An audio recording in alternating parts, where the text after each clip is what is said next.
इस वक्त मैं मौजूद हूँ मोबिन पीक रेस्टोरेंट के अंदर, जहाँ पे एक सहाफ़त का बहुत बड़ा नाम आगा मसूद साहब हैं जो मेरे साथ मौजूद हैं। अस्सलाम वालेकुम। वालेकुम सलाम। आगा साहब, सहाफ़त का बहुत बड़ा नाम है पाकिस्तान में आपका, और आपने बहुत सी चीज़ें कवर की होंगी, तो आज कौन सी चीज़ इस तकरीब में देखी जो क्या करें? मुझे सबसे बड़ी जो खुशी हुई है कि जो शाह मुंशी ने जो किताब लिखी है ये मुस्तक़बिल की किताब है। इसके अंदर जो आर्टिकल्स हैं तकरीबन 12-13 आर्टिकल्स हैं। उन आर्टिकलों में इन्होंने लिखा है कि पाकिस्तान के अवाम क्या सोच रहे हैं, किस तरीके से अमेरिका का रवैया रहा है पाकिस्तान के ख़िलाफ़, किस तरीके से अमेरिका आइंदा कुछ कर सकता है। फिर उन्होंने अपने ब्लॉग्स की बात की कि किस तरीके से जो आलमी साम्राज्य है वो इस्लाम को जो है वो निशाना बनाता है। हालांकि इस्लाम जो है बुनियादी तौर पर एक अमन का पैगाम लेकर आता है, अमन का मज़हब है, और इस्लाम ने कभी भी किसी मुल्क में जाके कब्ज़े नहीं किए। तो उन्होंने ये बताया कि एक तरफ तो अमेरिका का ये रवैया है, दूसरी तरफ ये है कि अमेरिका पाकिस्तान को कुर्बानी का बकरा बनाना चाहता है। यानी जो बात हुई है तालिबान के सिलसिले में, ये ऑलरेडी एग्रीमेंट था दोहा में, और ये एग्रीमेंट था कि अमेरिका जो है वो जंग नहीं जीत सकता, और पाकिस्तान को मजबूत बनाना, और उसके साथ साथ जितने भी मुस्लिम ममालिक के जहाँ जहाँ उनके साथ ज़्यादती हो रही है हमारी आवाज़ को उठाना चाहिए। मैंने तालिबान की भी बात की थी कि उन्होंने कश्मीर के सिलसिले में आवाज़ उठाई है। तो इसी तरीके से हमें ये पैगाम मिले। हमें उम्मीद है कि ऐसी तकरीब से पाकिस्तान का जो तशख़्ख़ुस है वो हर गुज़रते दिन के साथ बेहतर से बेहतर होगा। बिस्मिल्लाहिर्रहमानिर्रहीम। मैं रिटायर्ड ब्रिगेडियर करार हुसैन। पहले तो सबसे पहले आपका मशकूर हूँ कि आपने मुझे इस काबिल समझा कि आज की तकरीब के हवाले से अपने ख़यालात का इज़हार कर सकूँ। दूसरे उमर ख़ान साहब का बहुत मशकूर हूँ, उन्होंने मुझे इस तकरीब में बुलाया। बहुत अहम मौजू था और शमा मुंशी ने बहुत एहसन तरीके से ख़ूबसूरत अंदाज से ये किताब लिखी है। चूँकि दुनिया ने टेररिज़म को इस्लाम से मुंसलिक करने की कोशिश की है, मेरी अपनी राय ये है कि ये ज़्यादती है। ख़ास तौर पे मैं पहले भी जैसे दरख्वास्त कर चुका हूँ वैसे यूनाइटेड नेशन से कि प्लीज़ कश्मीरियों के और फ़लस्तीनियों के मसाइल को समझें, उनकी परेशानियों को दूर करें, और मिल बैठ के एक दूसरे की जो बात है वो समझें और मसाइल का हल करें। इसी तरीके से जो लोग हमारे भाई दहशतगर्दी में इन्वॉल्व हैं उनसे भी मैं यही गुजारिश करूँगा कि आप भी वक्त की नज़ाकत को समझें।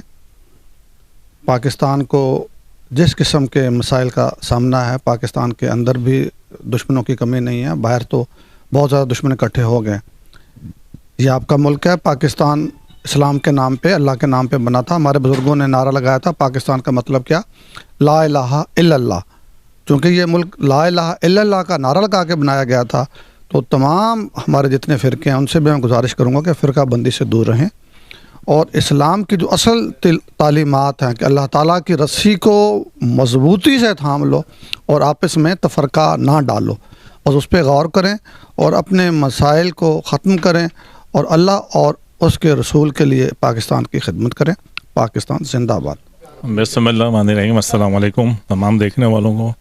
ये Umar Khan, engineer Umar Khan youth foundation वाले हर इशू पे कोई ना कोई प्रोग्राम करते हैं। आज इन्होंने इंटरनेशनल जो इशू है दहशतगर्दी, उसके हवाले से एक सेमिनार मुनक़्क़िद किया जिसमें आर्मी के, नेवी के, एयरफोर्स के आला अफ़सार और मुअज़्ज़िज़ीन शहर और सहाफ़ी आज़ाद ने भरपूर शिरकत की। हम भी आए, आपने भी इसकी कवरेज की। ये बहुत अच्छा मौजू है। पाकिस्तान ने तो दहशतगर्दी के हवाले से बेपनाह कुर्बानी दी है, आवाम ने भी और पाकिस्तानी अफवाज ने भी, और शाना बशाना दहशतगर्दी का मुकाबला किया है। और दुनिया में अगर कुर्बानी दी गई है तो सबसे ज़्यादा पाकिस्तान ने दी गई है, नहीं दुनिया में इसको सराहा नहीं जाता। एक इंटरनेशनल एजेंडा है और पाकिस्तान बहुत पूरा अमन मुल्क है और उसके सहरा हमारी मौजूदा हुकूमत और पाकिस्तान आर्मी और अफवाज को जाता है। बहुत शुक्रिया।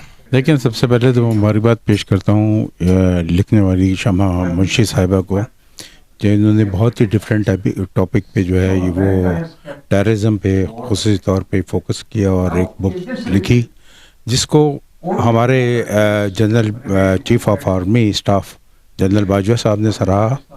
और यहाँ पे आप देखिए कि पूरे इसमें तमाम ना सिर्फ बिज़नेस कम्युनिटी से ताल्लुक़ रखने वाले बल्कि फोर्सेस से ताल्लुक़ रखने वाले लोग भी आए। टेररिज्म को हमें रोकने के लिए और हमें जो इस्लाम सिखाता है कि अमन हर जगह हो और उस अमन के लिए हमें कोशिश होनी है। जब हम अमन का रास्ता अपनाएंगे और तो यकीनन फिर जो है वो ये टेररिज्म भी ख़त्म होगा।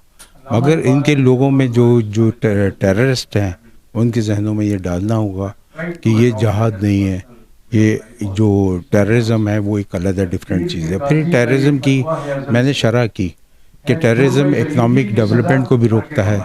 टेररिज्म जो है वो अगर प्राइस हाइक हो रही है तो वो भी टेररिज्म है मेरी नज़र में, और अगर कोई ये ज़ख़्र-अंदाज़ी कर रहा है तो वो भी टेररिज्म की मेरी नज़र में। दादी, हिंदुस्तान सबसे बड़ा जमहूरियत का दावेदार बनता है, लेकिन सबसे ज़्यादा वहाँ पे आजकल जो देखा होगा किसानों के लिए तो आम उसके लिए वो दहशतगर्दी फैलाई, तो सबसे बड़ा वो नहीं इसके देखिए आप ये देखिए कि उसने तो जो कश्मीर में कश्मीर के लोगों को यरगमाल बना के रखा, तो वो सबसे बड़ा टेररिस्ट, दुनिया का सबसे बड़ा टेररिस्ट मैं इसको कहता हूँ कि इंडिया जो है वो दुनिया का सबसे बड़ा टेररिस्ट है। और अगेंस्ट दी कोल्ड वॉर वो हमारे खिलाफ जो है वो सोशल मीडिया पे बकवासबाजी उनका मीडिया करता है और उनके लोग जो है कोई टॉपिक पकड़ के वो बात करते हैं, तो मैं इसकी जो उसको कंडेम करता हूँ। देखिए इस वक्त पाकिस्तान की ये ज़रूरत है कि पाकिस्तान में आगाही पैदा हो टेररिज्म के बारे में, और जो हमारे ख़िलाफ़ इस टेररिज्म के मामले को आगे ले जाके हमारे ख़िलाफ़ इस्तेमाल भी किया जाता है, इसके बारे में आगाही हो। और ये किताब इस बारे में उसकी हिस्टोरिकल पर्सपेक्टिव में भी आगाही देती है, और ये किताब फ्यूचर का रास्ता भी बताती है, और ये किताब माजी की गलतियों को भी बताती है। लिहाजा मैं समझता हूँ कि ऐसी एफर्ट्स को आगे बढ़ाया जाए ताकि पाकिस्तान से ये मामला ख़त्म। देखिए शमा मुंशी ने एक बड़ी बोल्ड अंदाज में इसमें वो इश्यूज़ पे लिखा है जिस पे लोग जनरली अवॉइड करते हैं because they are sensitive issues.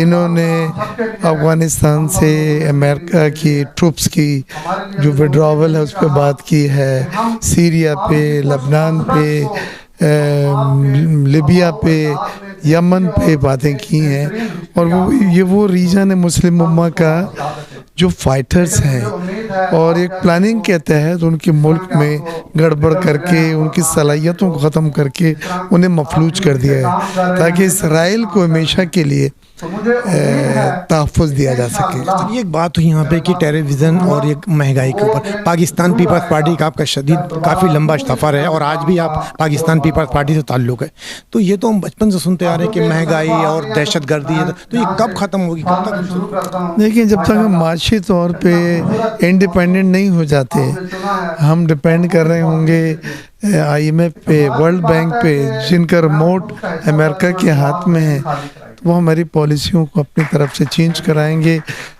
उसमें वो कहेंगे कीमतें बढ़ाओ, बिजली की कीमतें बढ़ाओ, रुपये को डिवैल्यू करो, जो कुछ हो रहा है, और उससे मुल्क में महंगाई आएगी और हम उनके डिपेंडेंट हो जाएंगे। वो मैं नहीं चाहते कि हम इतने खुद मुख्तार हो जाएं कि हम उनको आंखें दिखा सकें या हम उनकी बात को ना कर सकें। इमरान खान साहब जिस पर कंटिन्यू में बैठे हुए थे, तो उन्होंने कहा था कि हम IMF पर आगे हाथ नहीं फैलाएंगे, तो क्या उन्हें पता नहीं था कि हमारी शादी किसके हाथ में? ये देखे ना कि वो ये कहते रहे कि स्कूल तोड़ देंगे और आके बड़ा का स्कूल ले लेते हैं। अभी फिर शौकत तरीन साहब ने कहा कि वो IMF के प्रोग्राम में दोबारा इंशाल्लाह जा रहे हैं, लेकिन IMF ने शर्तें लगाई हैं, टैक्स के अदायब बढ़ाओ, सेल टैक्स बढ़ाओ, इनकम टैक्स बढ़ाओ, बिजली की कीमतें बढ़ाओ। इन सब चीज़ों से महंगाई आने गरीब सफ़र करेगा। जी नाज़रीन, अब मैं उस तरफ चलता हूँ जो इस महफिल के दूल्हा हैं, जिन्होंने ये महफिल सजाई, जो कि उमर खान साहब हैं, जिनका मीडिया से भी ताल्लुक़ है और आज इस नौजवानों के लिए बहुत काम कर रहे हैं। तो उमर साहब मेरे साथ मौजूद है, ये चलते हैं। अस्सलाम वालेकुम। वालेकुम अस्सलाम। सब क्या कहेंगे, आप मुख्तलिफ प्रोग्राम करते रहते हैं इस चीज़ों पे, तो आज क्या कहेंगे? आज का प्रोग्राम बहुत ही मुनफरिद प्रोग्राम था, क्योंकि ये एक बुक लॉन्चिंग सेरेमनी भी थी और साथ में सेमिनार भी था, और सेमिनार का टॉपिक वही था जो बुक का टाइटल था, concept of terrorism in post cold war era. ये एक ऐसा सब्जेक्ट है जो हमने फरामोश भी कर दिया है, इस पे लोग ज़्यादा बात भी नहीं करते और ज़्यादा लोग जो है ना वो फ्यूचर की तरफ देखते हैं।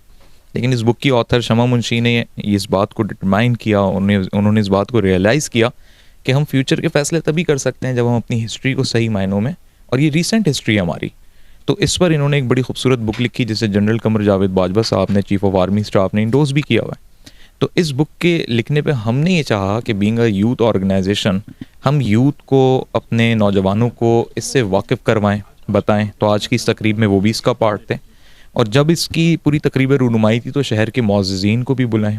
तो हमने एक नॉन पॉलिटिकल इन्वायरमेंट क्रिएट करने के लिए आर्म फोर्सेस के लोगों को ज़्यादा से ज़्यादा इसमें इनवाइट किया, ताकि बीइंग एन एनालिस्ट भी वो इस बुक को रेफ़र कर सकें। और हम ये चाहते हैं कि IR स्टूडेंट्स भी जो हैं वो अपने थीसिस और रेफरेंसेस में इस बुक को ज़रूर रेफ़र करें, ना सिर्फ रेफ़र करें बल्कि इसका जो अगला वर्जन या वॉल्यूम आएगा तो इंशाअल्लाह अज़ीज़ जो अफ़गानिस्तान से US ट्रूप्स के निकलने के बाद का जो अब ये पीरियड शुरू हो रहा है और आगे की जो इकनॉमिक पॉलिसीज़ और ये पूरा CPEC की वजह से जो रीजन हमारा बनने जा रहा है, उसमें पाकिस्तान का जो रोल होगा, यानी अब पाकिस्तान डिसाइड करेगा कि सुपर पावर कौन होगी। तो इंशाअल्लाह अज़ीज़ अब शमा मुंशी का कलम भी जो है वो ये डिसाइड करेगा। उसी को एक और मशवरा दी पाकिस्तान के लिए और दुनिया की इसने लिख ली। अब जो हिंदुस्तान में अभी देखा होगा कि जो जुल्म सतम ढाया जा रहा है मुसलमानों पे या दूसरे जो नीचे जात के लोग हैं, उसके लिए भी आप मशवरा देंगे कि देखें, ये प्रॉक्सीज़ हैं, और ये जो प्रॉक्सीज़ होती हैं ना, ये चाहती यही हैं कि हम दुनिया में हाईलाइट हों। तो अगर उनको किसी भी एंगल से हम इस तरह हाईलाइट करेंगे तो वो अपने मकसद में कामयाब हो जाएंगी। लेकिन अगर हम उनका काउंटर करेंगे अपने कलम से, अपनी तहरीर से, अपनी पोस्ट से, अपनी किताबों से या अपने बयानात से, तो वो प्रॉक्सीज़ डेड हो जाएंगी। क्योंकि ये प्रॉक्सीज़ जो होती हैं इनके लिमिटेड मिशंस नहीं होते, इनके बड़े लॉन्ग टर्म मिशंस होते हैं, यानी 10 साल बाद जो इन्होंने इम्पैक्ट क्रिएट करना है उस पर आज ये काम शुरू करते हैं।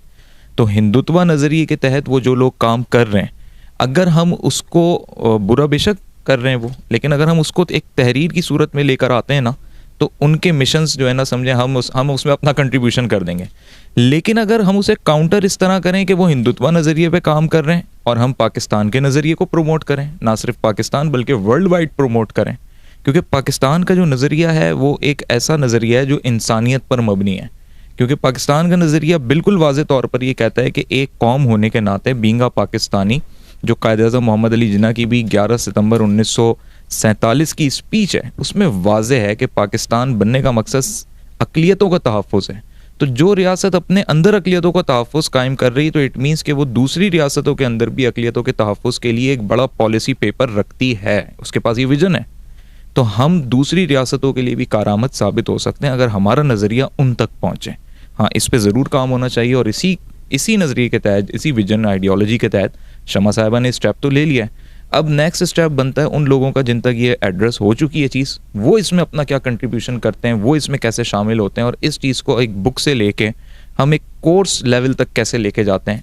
It will be a success, और यही हमारे लिए सबसे बड़ी जो है ना कामयाबी हो। जी, ये थे उमर खान साहब, जिनकी गुफ्तगू आपने सुनी और उन्होंने बिल्कुल सही कहा कि इस किताब का मकसद ये था कि आवाम तक इसके हक़ाइक़ पहुँचाना, और वो आपने देखा। कैमरामैन सैयद आसिफ के साथ Aslam Khan, CNBC city news Karachi. इस वीडियो को लाइक करें, हमारे चैनल को सब्सक्राइब कर बेल आइकन जरूर प्रेस करें, हमारी न्यू वीडियो सबसे पहले देखें।